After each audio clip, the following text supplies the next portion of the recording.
We're here with Amber with TPUSA Faith, and we're going to have a good conversation about some activities going on in the Marion County school system.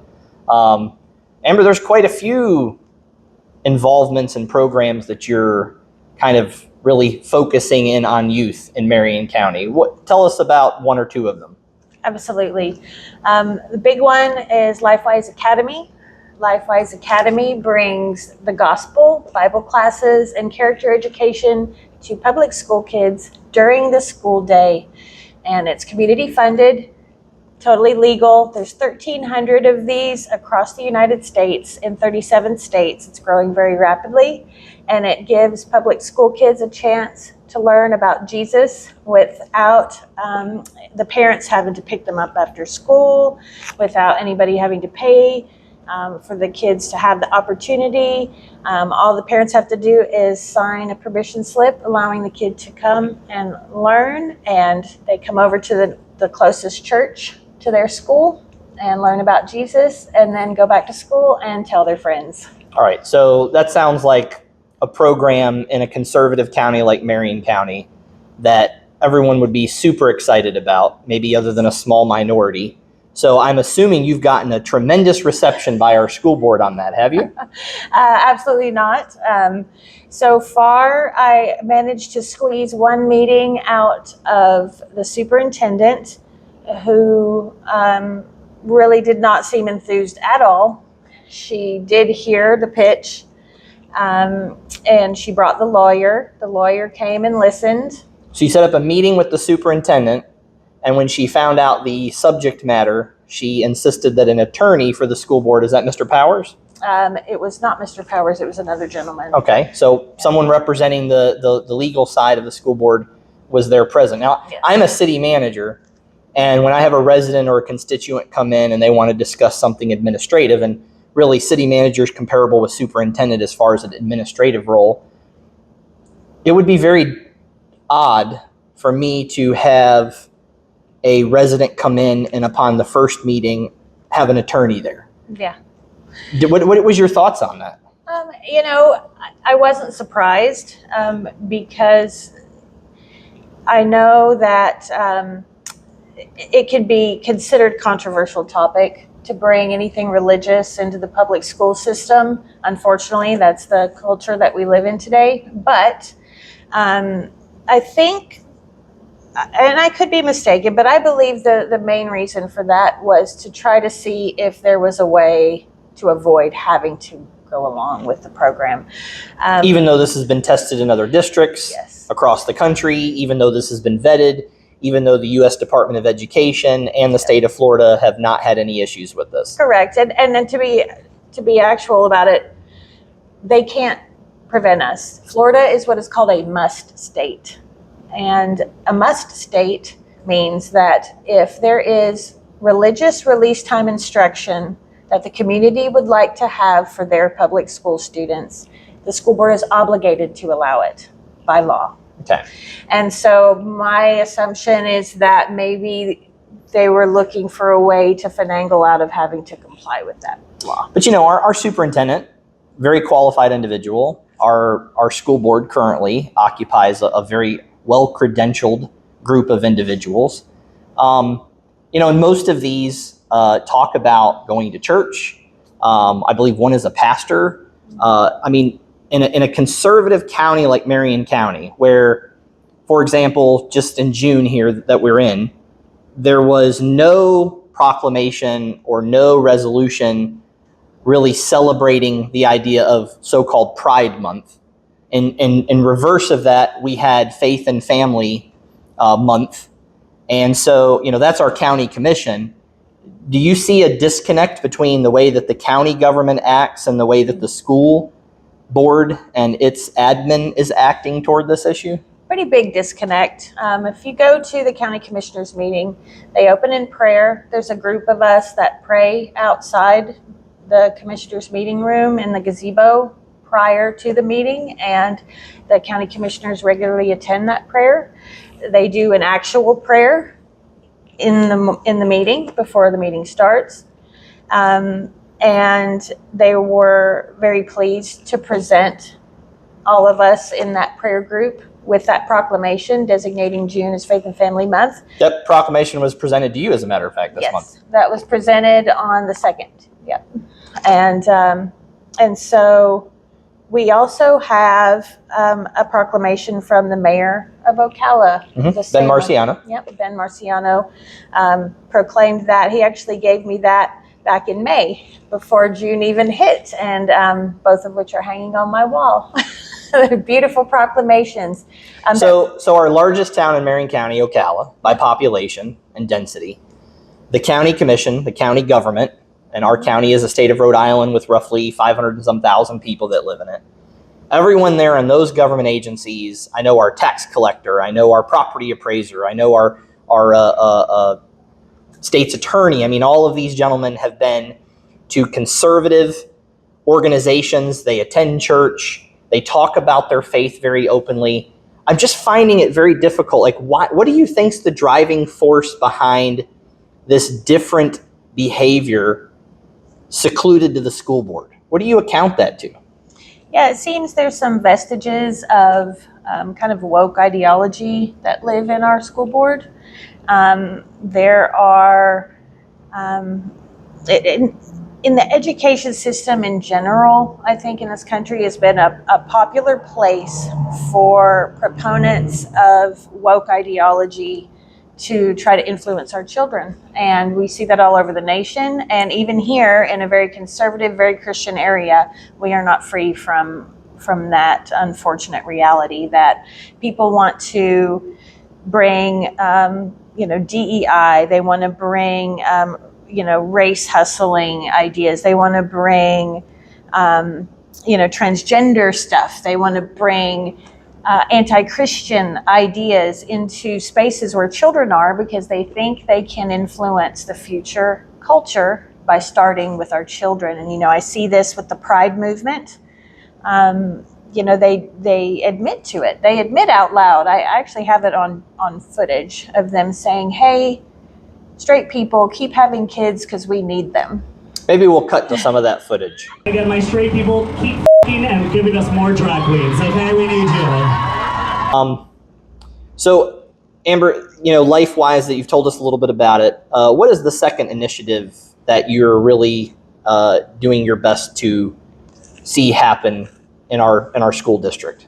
Yeah, so I want to promote a very simple, common sense Christian value that life matters, that everyone is created in the image of God and they have a right to life.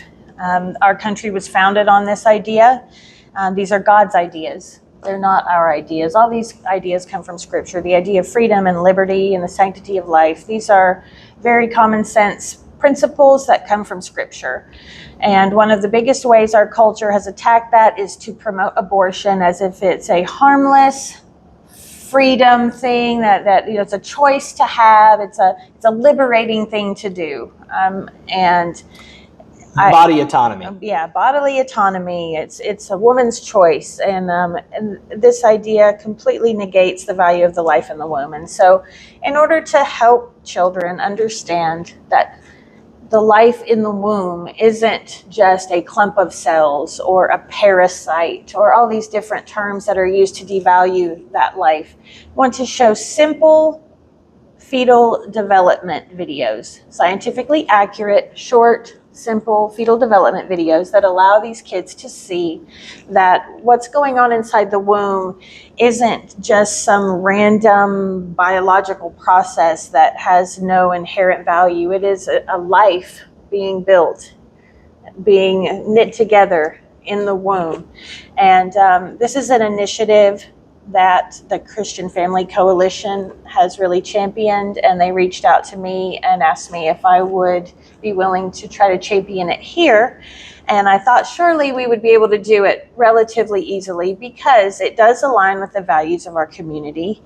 It has no overt political or even really religious undertones to it. The video is just purely scientific. And well, instead of describing the video, maybe we can show what that video is.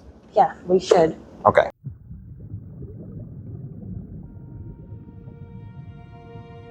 This is Olivia. Though she has yet to greet the outside world, she has already completed an amazing journey.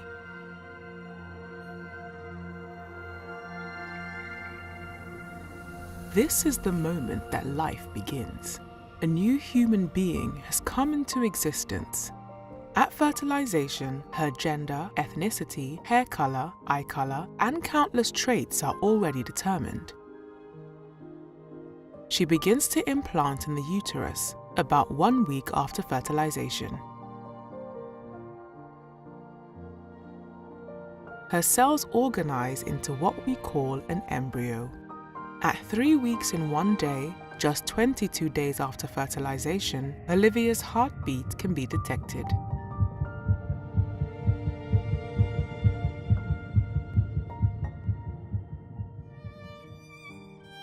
The buds of her arms and legs appear by 4 weeks.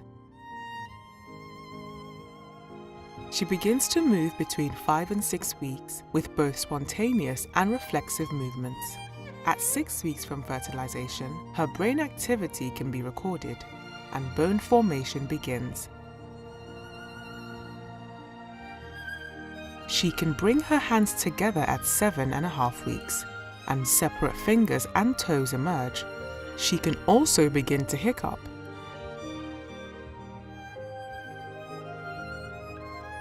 At the beginning of the 9th week, Olivia will have grown from a single cell into nearly 1 billion cells, and she is now called a fetus. She will suck her thumb and swallow, grasp an object, touch her face, sigh and stretch.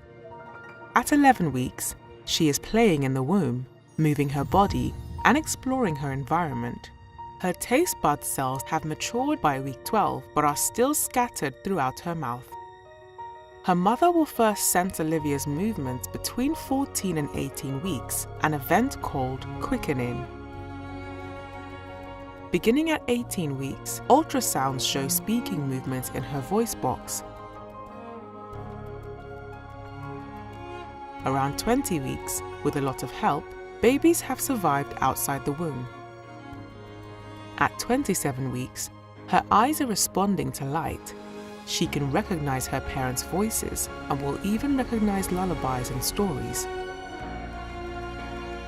Olivia has gone on an amazing journey during these last 9 months. She will soon signal to her mother that it is time for delivery and greet the outside world. All right, so finite evidence. What would you say are some of the trends where you would say, you know, this is being purported in our society, that the abandonment of Christian principles is translating into what our culture is becoming? So I've researched a lot of this, and you know, there are a lot of confounding factors. So you can't, you know, do a direct correlation between one thing and another, but you could look at the trends. And so if you look at the trends, starting in, you know, around the 60s, when prayer was removed, when the Bible was removed from public school, and when Christianity actually started its, you know, kind of a downward trend that it continues to this day, we have seen the intelligence of our children plummet. We have seen the happiness of our children plummet. Suicide rates were minuscule at that time. And now we have large percentages of children that report thinking about taking their lives. Many epidemics. Yeah. I mean, we've got huge. teen pregnancy that's an epidemic. We've got suicide that's an epidemic. We've got mental health issues that have hit an epidemic. So absolutely, I mean, over medication of children over to medication. compensate for all of these things that are actually a spiritual issue, not a medical issue. Yeah. Back to the video and the cultural trends. What do you think this video will help combat? What epidemic do you think it'll address? This video will help address two main things. One, the massive slaughter of unborn children. It will teach children that babies' lives matter. Two, it will combat the war of semantics, I like to call it. One of the most popular ways that the left likes to accomplish its goals in our culture is that they want to change the meaning of words, or they want to rephrase things in a way that makes it seem more palatable. And so, Give an example of that. so what we have is the term abortion, which is, it is the murder of an unborn baby, but that's reproductive health care. And the fetus is now a clump of tissue. Now, Margaret Sanger, the founder of Planned Parenthood, she was absolutely in favor of race integration, and she was all about propagating minority rights. Is that I'm being sarcastic? Yeah, she Tell us about Margaret Sanger. Yeah, she intentionally placed those abortion clinics in Black neighborhoods and promoted it in Black neighborhoods because she was a racist.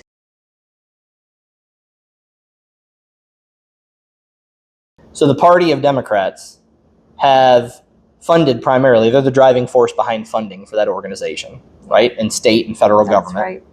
And the party that had Jim Crow laws and the party that fought abolition is now the party participating in the genocide of an entire race of people. Indeed.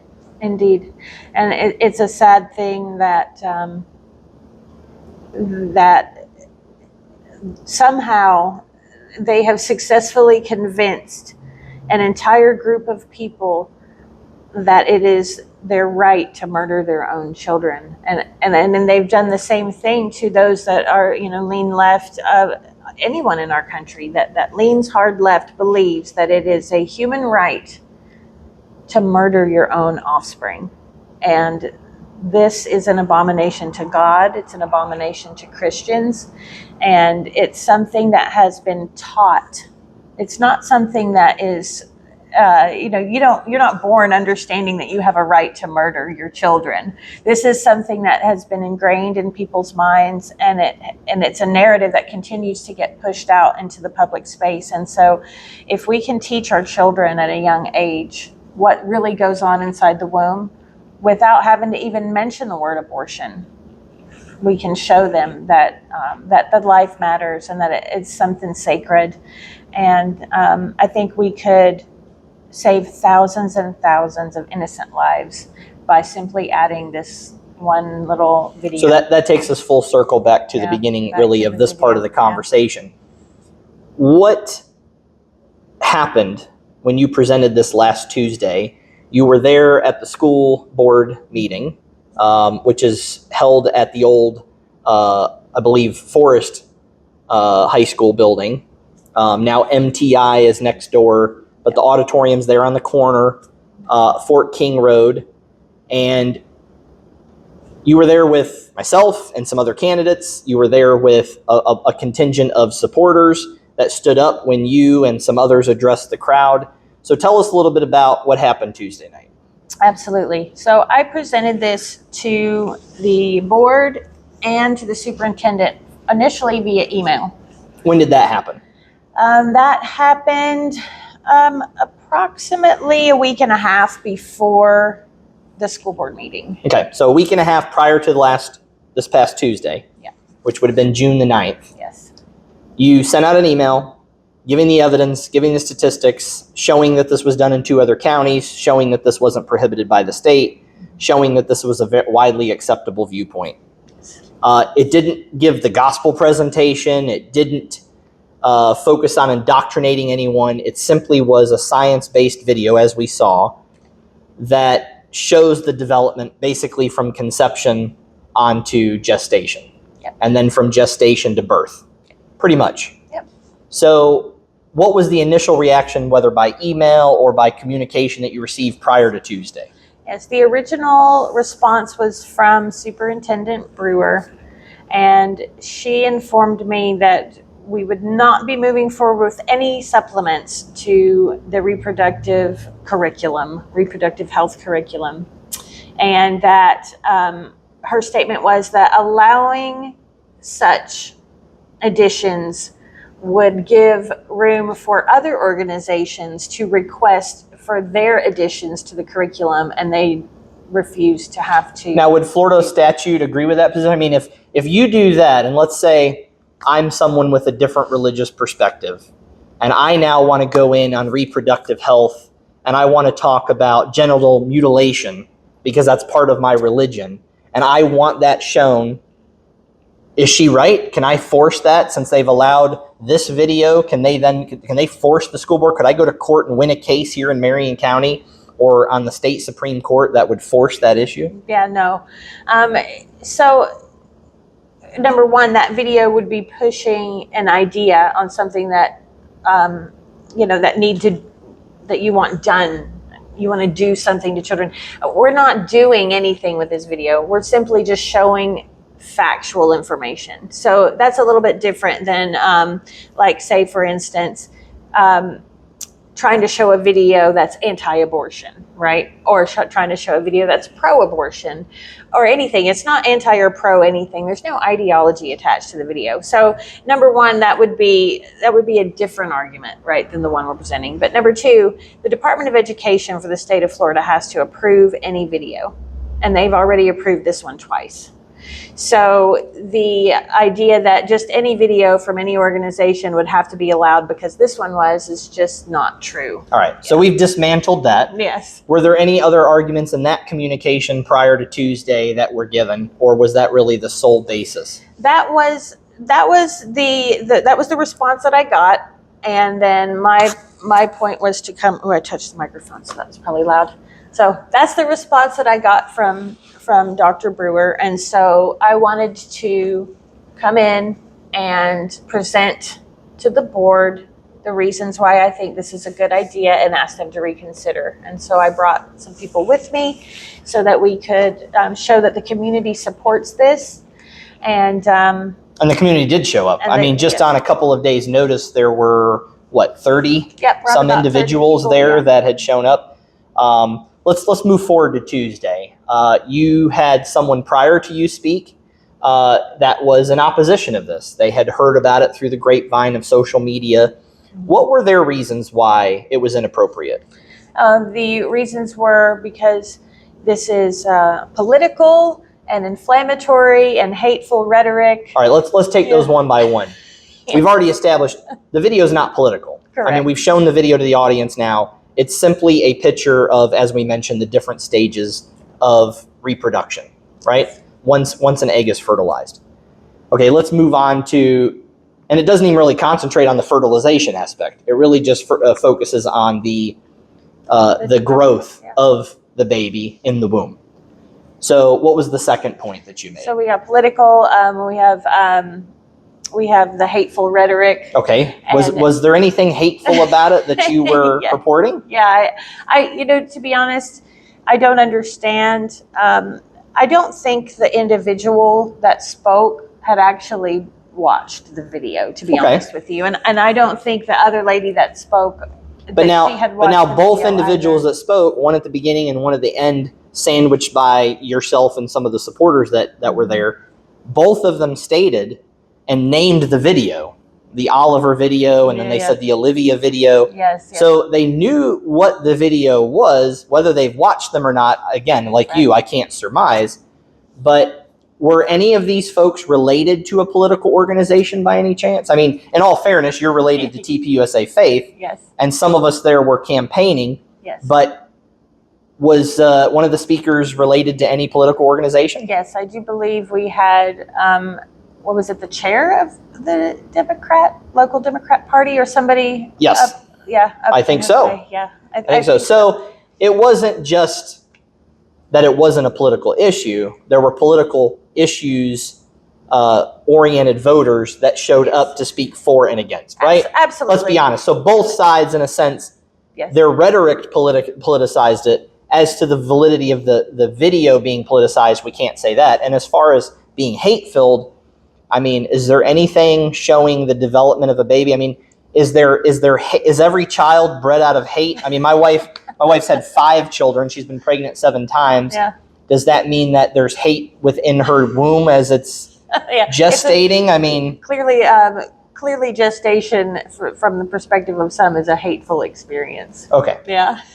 Well, what about the first person who got up and she had stated that she had 2 granddaughters in the school system, and she was incensed that you would want her to view this? What about when one of the school board members, I think, mentioned, whether or not it would be an issue if it were allowed, if that was even a discussion, whether or not parents could opt in and opt out? What's your thought on that? Should parents be able to opt in and opt out, or do you have no preference on that? So parents already have the option to opt in or out their children for reproductive classes. So you're saying the school system, It's already there. and purported by a school board member up there that should be educated, already knows Yes. that you can opt in and out. So this adding to that program would not necessitate an additional opting in or opting out. No, it's just the same thing of opting in or out of, you remember dissecting the worm or the little piglet, and the parents can opt in or out. We did a frog. Yeah, you did a frog. Very did a good. frog. I did a little piglet.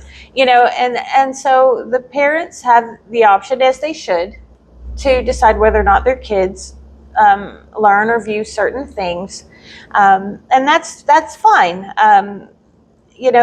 I don't think that's actually the issue. I think these things that are being brought up are just a way to bring inflammatory speech to the issue. So let's talk about the school board for just a moment, and let's address the fact that they had a couple other reasons why, even in their just initial comments, they did not necessarily know if it was something that needed to move forward. One of those was the issue of, that's the parents' job. If parents want their kids to understand reproductive health, if parents want their kids to understand what the process of a child developing is, then that's the parents' role and responsibility. What's your answer to that?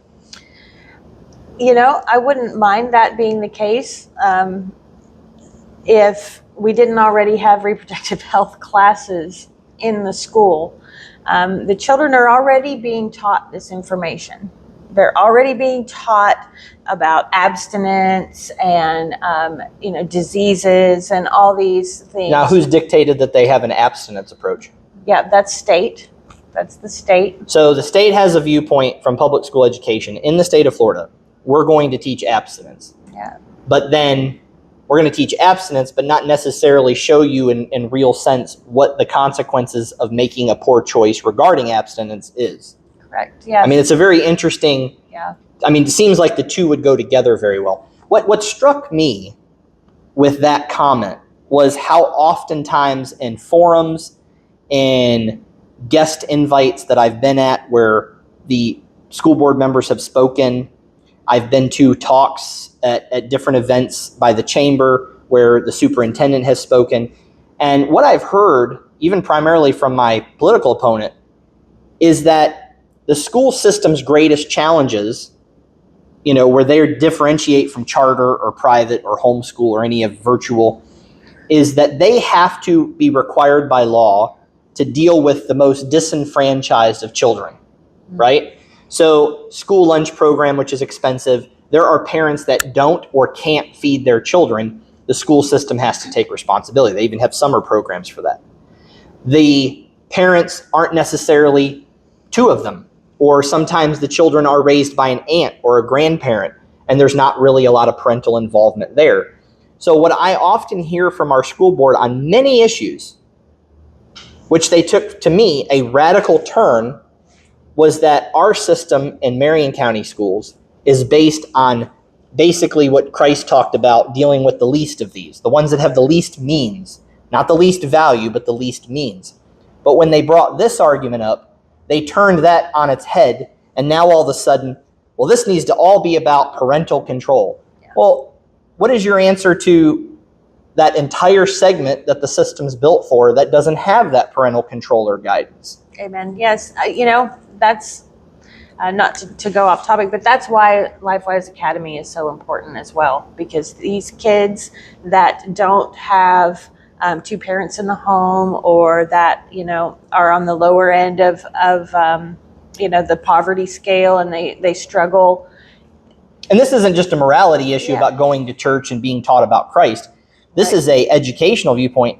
I have 5 children. If we don't read with those kids, if we don't go outside and point things out to them. If we're not engaged in their learning, they're at a disadvantage to those who have that influence. And so there's a very large, especially up here in the northern part of the county where we are today, there's a very large contingent of school-age children that don't have a lot of those resources at home or have support at home. So the argument I found about this is totally a parental issue. This is totally this isn't appropriate in public schools because that's the parents' job. Why doesn't that apply to any of these other areas? Right. Yeah. I mean, the school system does play parent in a lot of ways. It's just the reality of it. The school has these kids for the majority of the week, and they have a responsibility to care for them and teach them truth.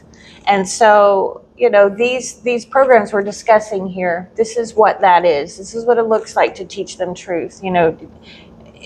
Children can make better decisions if they know the truth about the things that they're deciding. And the public school system does have a responsibility to teach that to them.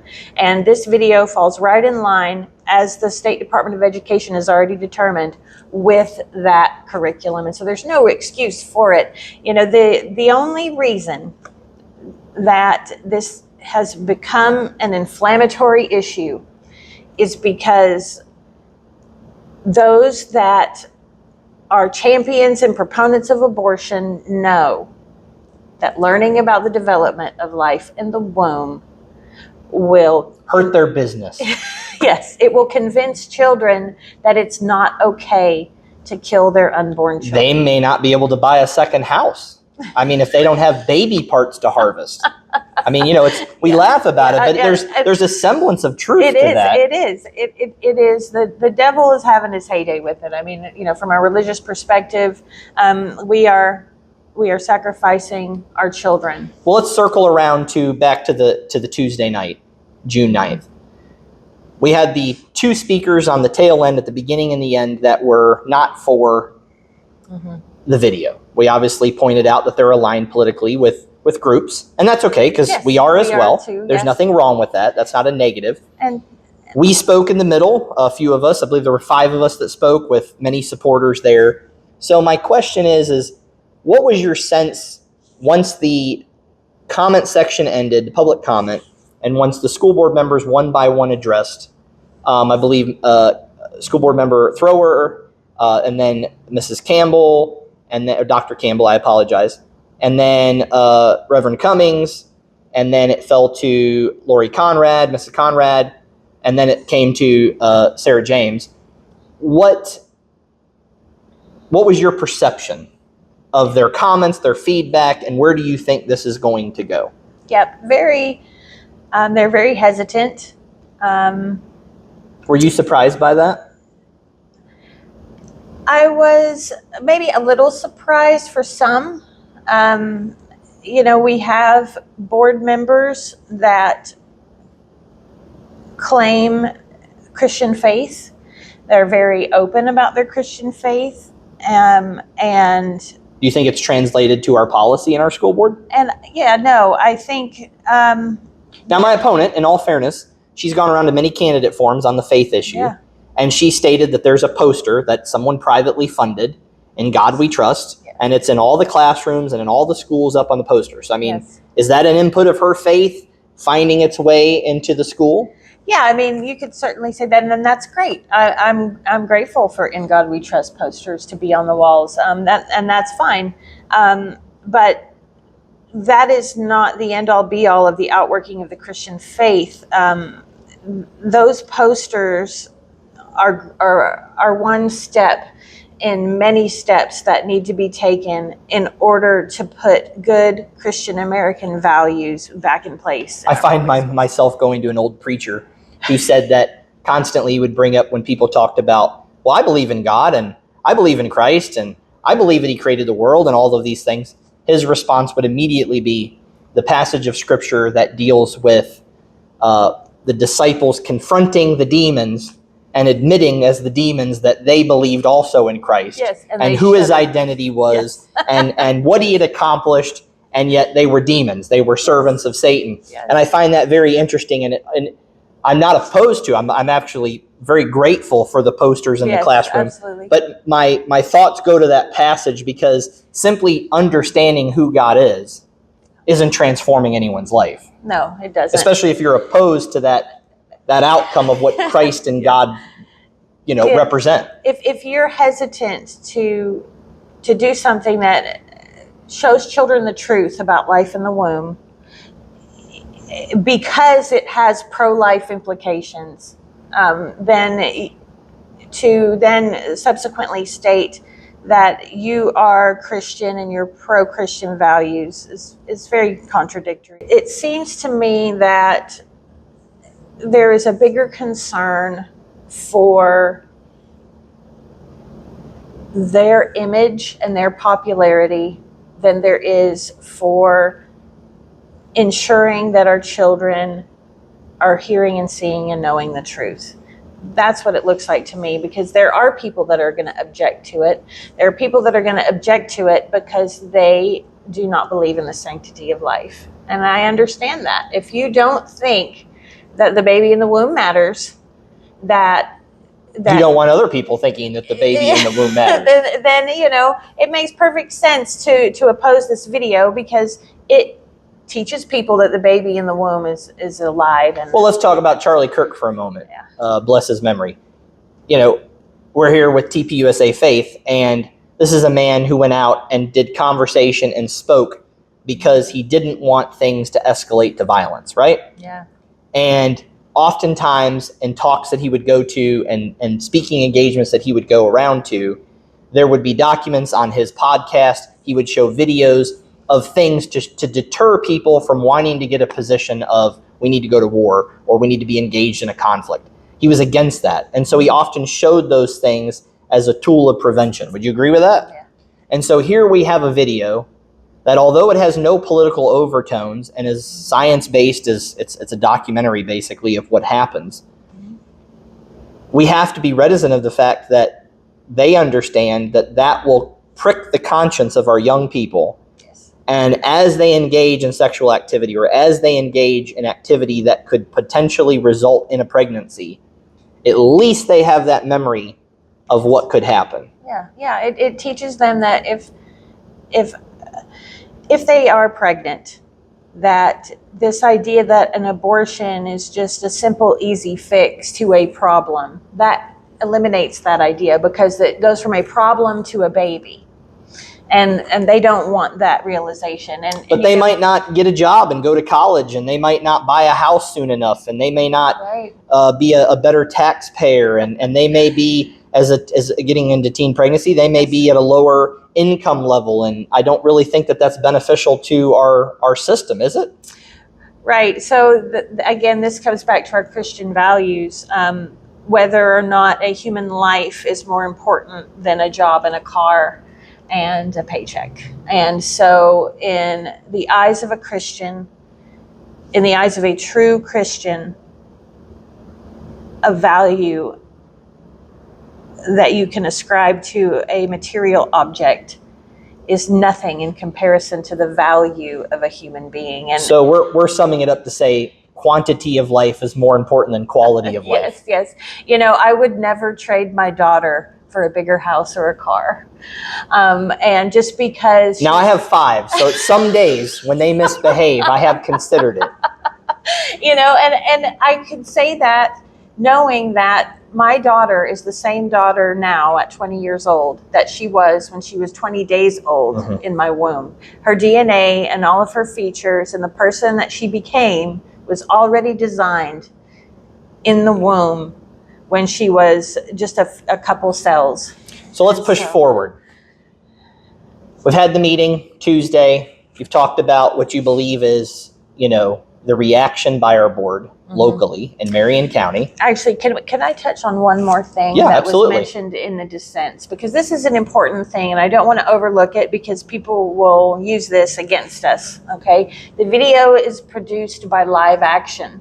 Now, Live Action is a Christian group, It's a Catholic group, as a matter of fact. It's run by Catholics. They developed this video. And so there is a religious organization behind the video. But the big thing is, though, is that this was a big talking point for these dissenters, right? Because they said that live action is political and inflammatory, and that they should not be allowed to, their footage should not be allowed to be used in the classroom. And one of the reasons for this that they said was because live action regularly gets suspended from social media because of their hateful and inflammatory rhetoric. And so I just want to put this out there for everyone to understand. It is in fact true that they do get their accounts suspended occasionally. And I have shared in the wonderful experience of getting my account suspended for the exact same reason. And the reason why their accounts are suspended is because they occasionally will show photographic evidence of what abortion actually is. They go on there and they show pictures of the dismembered infants laying in pieces on the tray, or they'll show images of babies that were killed with saline injection and then birthed dead. So let me ask you a question. I mean, but many of us would say that, growing up in the 90s, that we saw an award-winning and amazing movie directed by Steven Spielberg called Schindler's List. And it was horrifically graphic. Yes. There are clips of it on YouTube. There are clips of it on social media as you follow through your reels. It's on Instagram. I believe Steven Spielberg just came out with a recent movie, and he talked about Amblin Productions, which is his company, and he brought up, Schindler's List. We have obviously conflict going on in the Middle East. I mean, so it can't just be the violence or the gory aspect of blood and flesh and all of that. Absolutely not. So you're saying that. there is a political agenda here, right? There is definitely a political agenda there, absolutely. Because, again, the truth of what abortion is, similar to the truth of what life in the womb is, when those things are viewed, it stands in direct opposition to the narrative that abortion is reproductive health care, and it stands in direct opposition to the narrative that an unborn baby is just clumps of tissue, and all of these ideas that are used by the left to justify abortion. It rips the rug out from underneath it, and so they don't like that, and so it's singled out as a political agenda. I don't care what political party you are. If right is right and wrong is wrong. Yes, things don't become right for you because you're one party or another.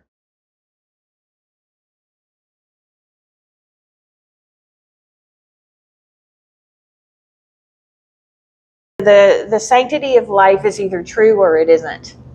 And that's a hill I'm willing to die on. All right, so let's get back to the meeting's over. We've given a sense of how you took their reaction and what could potentially happen here in the future.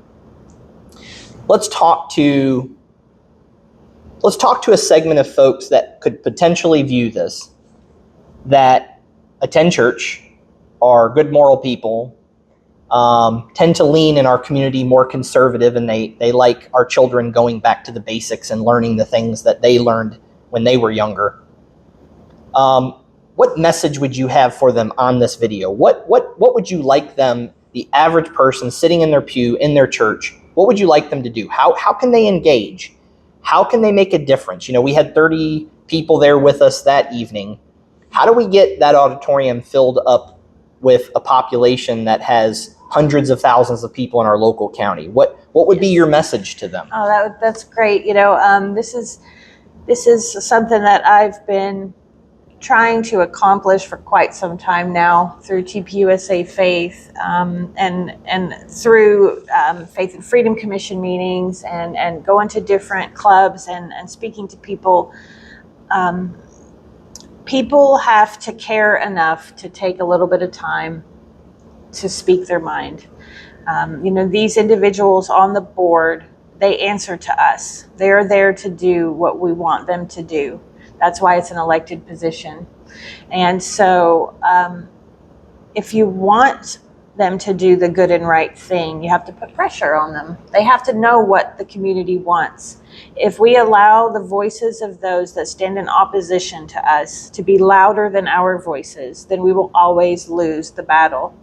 And So how do they make their voice louder? yeah, you can do several things. The first thing to do, the easiest thing to do, is send an email. You can go right online, search for Marion County School Board. It will pull up for you. You can send emails to Perhaps we can show them on the video. Yeah, there you go. Cut.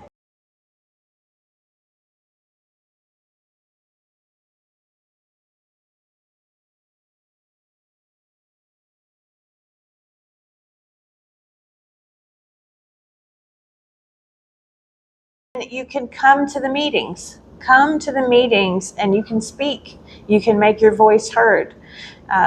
If you want to show up, and it's not the most fun, exciting thing to do, and I get it. Everybody wants to, at the end of the day, they want to go home. They want to sit down on the couch with their favorite show and a dessert, and I understand that.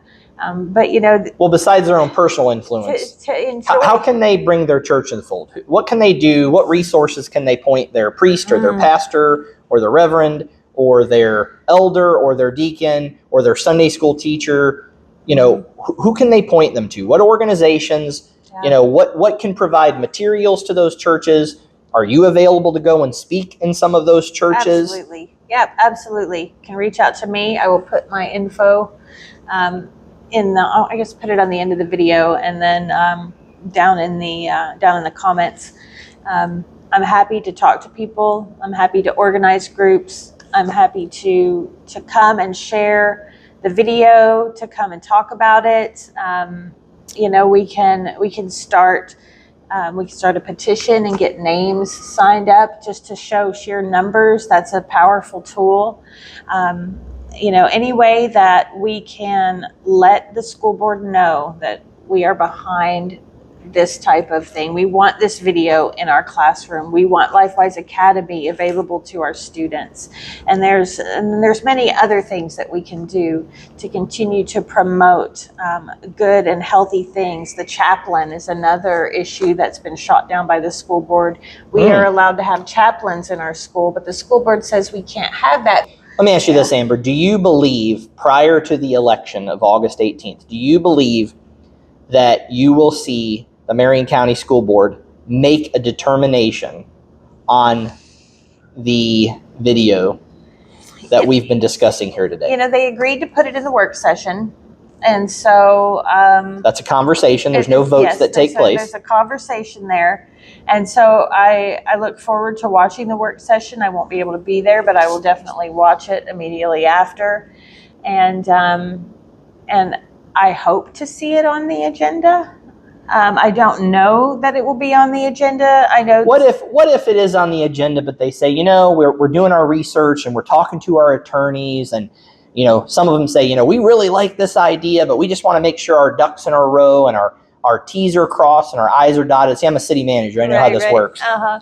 And they say, we're going to put it on the September agenda for the school board. What's your answer to that? Should we support the incumbents even if they look supportive? Right. Yeah, I can see where that would be a good political move because it placates both sides.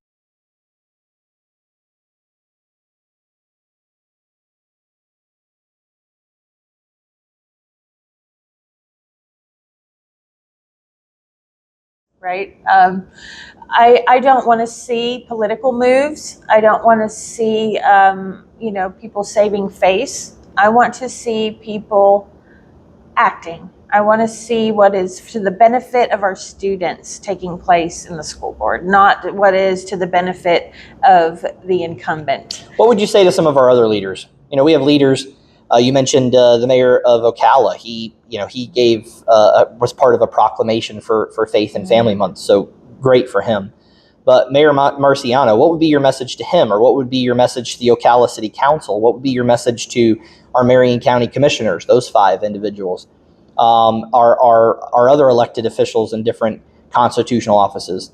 Yeah. Should their influence, should their voice, should they weigh in on this? They have kids, they have grandkids. Yeah. Even though they're not over the school board, they have a responsibility as a public figure. What would you like to see from some of them? Absolutely. Our state representatives and so on. And I have seen good things from a lot of these individuals, and I praise them for that. I would like to encourage each and every one not to be ashamed of their faith, as Scripture commands. We are to be light and salt, and I would like to see all of these Christian leaders putting their faith first and foremost. As someone running for office, I have to say I'm for this initiative. I would absolutely push it. I'm 1 vote if I get on the board, but I would push this issue if I was to be on the board. I would not hesitate. It would not be something that I would have to consider. And oftentimes on the trail, my opponent references that's Florida law and that's federal law, and I believe in obeying the law, except in the rare occasion that it comes in conflict with what God tells us to do. Correct. And we are of His citizenship prior to being of any other citizenship. Mm-hmm. We are dual citizens if we belong to the house of God. Correct. And so, I hope that as you talk to other candidates, as you talk to officials, as you go out and you challenge them on this subject, and the viewers see that, I hope that you'll press those same ideas and get clear answers on those from them as well. Yeah, me too. I think that, issues like this make an easy judge of character, right? This is a very simple, easy way to judge whether somebody is the Christian that they say they are. And I appreciate having people like you that are willing to stand firm on their faith and do the right thing. It's very simple. He paid the ultimate price for us. I don't know how we can do much less. It doesn't cost me anything. Right. It doesn't require me to hurt anyone. So to me, this isn't a difficult decision. It's just a matter of, do your true beliefs really line up with the actions that you'll take? Exactly. And if you are seeking your praise from man, if you're seeking to appease men, then before, and you put that in front of seeking to honor and love and worship and obey God, that becomes very clear very quickly. Christians should be the biggest advocates for strong Christian candidates. And there are so many Christians. We have such voting power, but we don't show up. And the devil loves that. This August 18th is our primary. Yes. Nonpartisan races and even the partisan races will be decided. Many of them, because I think in some of the races there's not even a challenger from another party. So whoever comes out on August 18th will most likely be the candidates, unless there's runoffs, which I don't believe there will be. So my question for you is, as this time comes up, how do people find out? I mean, you can't necessarily always meet these folks that are running for office, including myself. How do you find out about them? I mean, how do you dictate? Is there a resource that churches can go to that they can say, look, Amber, we've heard what you've said. We've heard what TPUSA Faith has said. We appreciate the work that the Christian Coalition, Family Coalition does.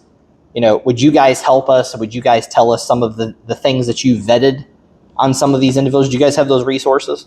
Yeah, so there are a few organizations that put out voter guides and different things. I'm actually in the process of working with the Christian Family Coalition to develop a voter guide for Marion County. And so that should be available sometime in the next couple of weeks. And maybe it can be posted with the video. Yes, can post it with the video.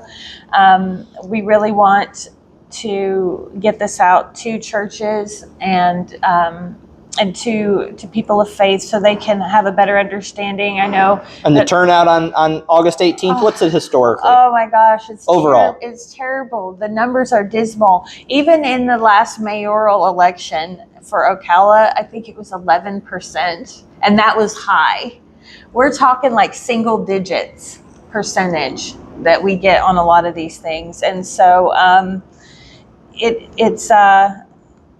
it's such a huge deal. If we got the majority of churches in Marion County out to vote, we would never have an issue with this. Our values would be firmly rooted in our government if we just get the turnout. And I think that the cooperation between churches is a big part of this. The church is very isolated in their little pockets, and that's a big mission of TPUSA. So someone listening that attends a local church in Marion County, they can contact you, and Yes, your information will be please. up there. Yep. And they can reach out and they can say, look, I want my church more engaged. I want the folks that I sit with and go to Sunday school with and do pancake breakfast with and all those wonderful things. I want them to be engaged. They can get your information, they can contact you, Yes. and you can get them the resources that they need. Yep, very simple. Just reach out to me. We can discuss all of the elections, the candidates. If you're not familiar with how all that stuff works, it's very simple. I have a QR code that you can scan. It gives you all your information for your district and all of the election information, and we can make it as easy as possible and make it very shareable. If anyone is interested, I do groups where we sit down and we write down all of our electoral information, all the candidates, all of the seats, who's in office currently. We can talk about all those things. Well, let's end with this. I mean, by the time the viewers see this event will be over. But tell me a little bit about your work with FamFest, which will be tomorrow, as a matter of fact, while this is being filmed on the 12th. It'll be tomorrow on the 13th. Tomorrow on the 13th. And how did that event come about? Is this something that you plan on doing annually? I mean, I'm sure you got some church involvement, but obviously when you do it next year, you want it to be even larger. Bigger and better. And you want the community to come together. So tell us a little bit about FamFest, the speaker possibly from this year. Who is he going to be? And what are some of the things that are going to be available there? Absolutely. FamFest. This is our first annual FamFest of Marion County. The initiative started in the Tampa Bay area, and it has spread all over Florida. I think we have 28 mayors now on the list that signed up to make June Faith and Family Month, and FamFest is a celebration of that. And so we have worship music, we have bounce houses for the kids. We have Micah Beckwith coming. He's the Lieutenant Governor of Indiana, very powerful speaker. He will be speaking, and then we have testimonies, and we have this really neat thing called the Actors Bible Experience, where families can come up to this RV. They have the RV filled with all the costumes for all the stories in the entire Bible, and the family can pick a story and dress up with all the props and like the Old West pictures. It is, yes. It's very cool. Can they get it in black and white if they want? Yes, you can do it in black and white. And so that's a really neat experience. And so it's just a faith and family oriented day. Now, I've got 3 still in diapers or pull-ups. Yes. Didn't I read something about they're giving a diaper giveaway or something? Yep. So if they miss it this year and they still have kids in diapers next year, they might be able to come and get some free diapers. Free diapers, free wipes. I mean, that's more valuable than the gas tank. Yes. And there'll be a lot of different nonprofit organizations there, different Christian initiatives that work here locally. Churches, businesses, organizations, nonprofits. How can they contact you next year? Will that information be available on the video for next year? Yeah, I will do. And I would love anybody interested in participating next year, get a hold of me as early as possible. I'm going to start planning in January for the one for next June. So, yeah. All right. Any last parting words about any of the subject matter, the video there for the school system? It could be life-wise. What anything else that you have left that you want to kind of leave the viewers with? I just want to say all of this is for 2 main things. Number 1, love the Lord your God with all your heart, mind, soul, and strength. And number 2 is to love your neighbor as yourself. And in order to do those things, we have to reach out to the community, and we have to do the good and moral and right good things for everyone around us. And some people have different ideas of what that might be, but I have found personally that when you do things God's way, then it brings glory to Him and blessing to us, and that's the best way to do it. Great way to end. We're in a community center. We're up here in Citra, beautiful Citra, once upon a time larger than the city of Ocala. Really? We have a wonderful rural community here. It's kind of the last bit of Marion County that feels like Marion County from the 30 or 40 years ago. And so we want to thank the Citra Community Center and the Citra Improvement Society for the space to talk with you. Yes, thank you. And look forward to maybe making some future inquiries and some videos with you. Amen. Thank you. All right, Thank you, Mr. Barber.